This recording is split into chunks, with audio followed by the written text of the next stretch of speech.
Assalamualaikum warahmatullahi wabarakatuh. Alhamdulillahirabbil alamin. Asyhadu an la ilaha illallah wa asyhadu anna Muhammadar Rasulullah sallallahu alaihi wasallam.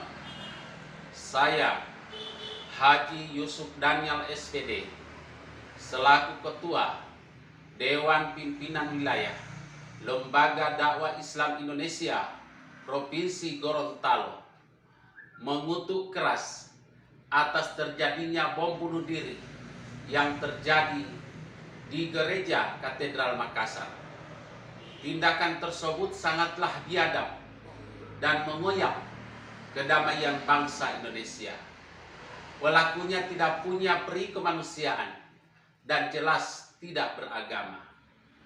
Aksi bom bunuh diri ini, apapun motifnya, siapapun pelakunya, tidak dibenarkan oleh agama manapun dan menciderai prinsip dasar berbangsa dan bernegara.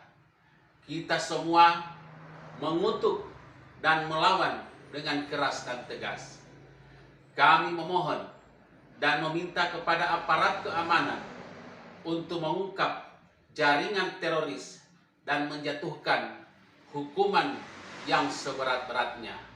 Demikian, wabillahi taufiq wal hidayah. Wassalamualaikum warahmatullahi wabarakatuh.